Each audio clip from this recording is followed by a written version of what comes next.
बुराई तो तुम्हें हजारों की भीड़ में भी ढूंढ लेगी, ठीक उसी प्रकार जैसे गायों के झुंड में बछिया अपनी माँ को ढूंढ लेती है। व्यक्ति को सदैव बुराई से बच के रहना चाहिए। अगर कोई बुरा कर्म करता है तो वह कर्म उसको अपने जीवन में भोगना ही पड़ता है। जिस प्रकार बछिया झुंड में भी अपनी माँ को ढूंढ लेती है, वैसे ही कर्म का फल आपको हजारों की भीड़ में भी ढूंढ लेता है। माधव कहते हैं, किसी जीव को कष्ट देकर आप मुझे खुश नहीं देख सकते हो। श्री कृष्णा जी जगत के स्वामी हैं। वह कण कण में निवास करते हैं। छोटे से छोटे जीव के हृदय में ईश्वर का वास होता है। उस जीव को कष्ट का अनुभव होना ईश्वर को कष्ट का अनुभव कराता है। अर्थात किसी जीव को कष्ट देकर अपने ईश्वर को खुश कैसे देख सकते हैं। जो कृष्ण का दास हो जाता है, वह अपने आराध्य से ऐसे दिन ना दिखाने की कामना करता है जिससे उसमें कभी गुरूर आ जाए। वह तो अपने कृष्ण का सेवक बनकर ही जीवन सफल बनाना चाहता है। कृष्ण अपने भक्तों को कर्म का मार्ग दिखाना चाहते हैं। वह कहते हैं, अपने कर्म समाज के प्रति और मानव कल्याण के प्रति केंद्रित करते हुए करो। बाकी फल की चिंता मत करो। उन सभी कर्मों को मुझे समर्पित करो। इस मार्ग को अपनाकर तुम मुझे प्राप्त कर सकते हो, मेरे प्रेम का भागीदार बन सकते हो। जो दुष्ट लोग होते हैं वह कठोरता से ही मानते हैं। उनको समझाने के लिए कठोर व्यवहार करना आवश्यक है। अगर समझाने मात्र से दुष्ट समझ जाते तो बांसुरी बजाने वाला कभी महाभारत होने नहीं देता। मनुष्य का मन सदैव से चंचल रहा है।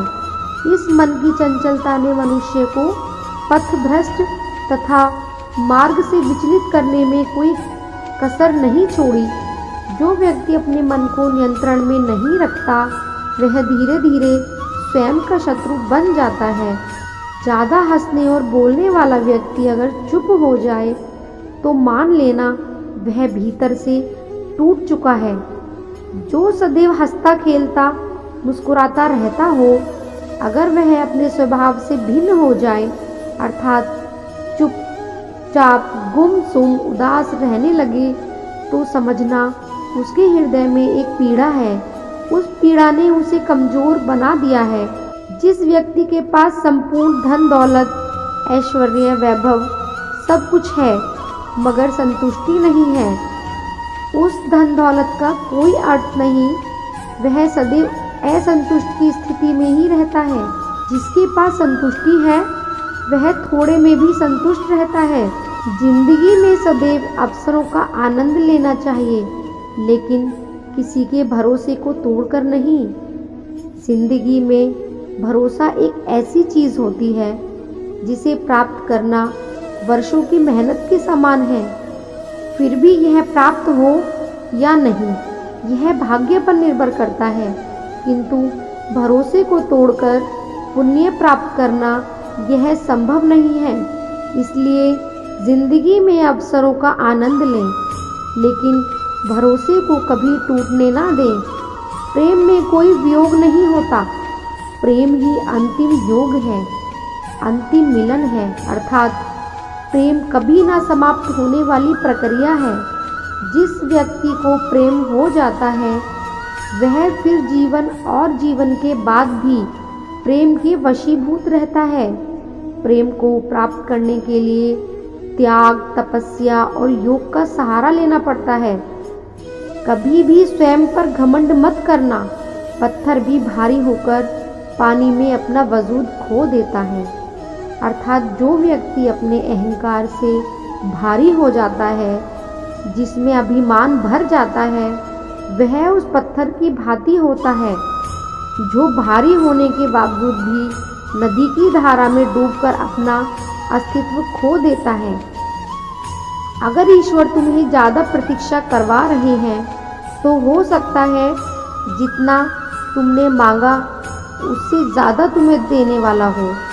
अगर किसी लक्ष्य, खुशी या सफलता की प्राप्ति में लंबा समय लग रहा है, प्रतीक्षा की अवधि अधिक है, तो हो सकता है आपकी उपेक्षा से ज़्यादा आपको मिलने वाला है। अपने कर्म पर अडिग रहिए और विश्वास रखिए उस ईश्वर पर जो आपके कर्म की प्रतीक्षा कर रहा है। जो लोग जीवन में भूत और अतीत के भरोसे छोड़ देते हैं, उन्हें श्री कृष्ण सावधान करते हैं। जीवन का अर्थ ना भूत है ना भविष्य, जीवन केवल और केवल वर्तमान है। इसलिए वर्तमान में अपने जीवन को आनंद पूर्वक जिए, निस्वार्थ कर्म को अपने जीवन में अपनाएं। विधि के विधान को नहीं टाल सकता। मेरी चाह राधा थी और चाहती मुझे मीरा थी, पर मैं हूँ रुक्मणी का गया। अर्थात श्री कृष्ण जी कहते हैं, जो विधाता के लेख में होता है उसी का फल हमें मिलता है। विधि के विधान को स्वयं ईश्वर भी नहीं टाल सकते। जिस प्रकार राधा से कृष्ण निश्चल भाव से प्रेम करते थे, प्रेमिका के भाव से मीरा कृष्ण को पति मानती थी, मगर विधि के विधान में रुक्मणी का साथ लिखा था, जिसे स्वयं विधाता भी नहीं टाल सके। क्रोध बुद्धि का सबसे बड़ा शत्रु है। क्रोध के जन्म लेते ही व्यक्ति अपना विवेक खो देता है। विवेक के खो जाने पर व्यक्ति अपने पतन के मार्ग में उन्मुख हो जाता है। क्रोध की अवस्था में सदैव बचना चाहिए। खाली हाथ आए, खाली हाथ वापस चले जाओगे। आज तुम्हारा है, कल किसी और का था, परसों किसी और का होगा, जिसे तुम अपना समझकर मग्न हो रहे हो। बस यही प्रसन्नता तुम्हारे दुखों का कारण है। अर्थात इस संसार में कुछ भी स्थायी नहीं है, ना ही सुख दुख और ना ही जीवन मरण। सब एक प्रक्रिया है। जो खुशियाँ आज तुम्हारे पास हैं, वह कल खुशियाँ किसी और के पास होगी। जिसे अपना समझकर हम खुश होते हैं, वही खुशी कल दुख का कारण बनती है। आत्मा को शस्त्र नहीं काट सकता, अग्नि नहीं जला सकती, जल नहीं बुझा सकता, वायु नहीं सुखा सकती। अर्थात आत्मा शाश्वत सत्य है। यह अजय है, अमर है। आत्मा नए नए शरीर को धारण करती है। एक शरीर से निकलकर दूसरे शरीर में यही आत्मा की विचरण प्रक्रिया है। इस आत्मा को ना तो कोई शस्त्र से काटा जा सकता है, ना ही अग्नि इसे जला सकती है। कोई जल इसे बुझा नहीं सकता, कोई वायु इसे सुखा नहीं सकती है। लेकिन जो मेरी प्रेम पूर्वक आराधना करते हैं, वह मेरे भीतर रहते हैं और मैं उनके जीवन में आता हूँ। भगवान श्री कृष्ण जी कहते हैं, ईश्वर के लिए सभी प्राणी समान हैं। उन सभी में ईश्वर का वास होता है।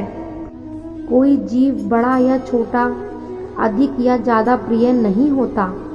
जो अपने ईश्वर की विशेष आराधना करते हैं, पुकारते हैं, उनके साथ वे सदैव उपस्थित रहते हैं। जिस व्यक्ति में अहंकार, मैं और मेरा का भाव समाप्त हो जाता है, कुछ पाने की लालसा नहीं होती, वह परम शांति को प्राप्त करता है।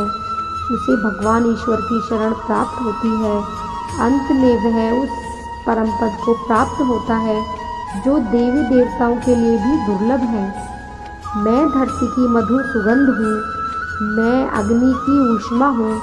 सभी जीवित प्राणियों का जीवन में सन्यासियों का आत्म संयम भी मैं ही हूँ। अर्थात श्री कृष्ण जी कहते हैं, संपूर्ण जगत ब्रह्मांड चर अचर सब में ईश्वर का वास है। यह ईश्वर की माया ही है जो पूरे ब्रह्मांड में व्याप्त है। वही ईश्वर धरती पर मधुर संगीत है।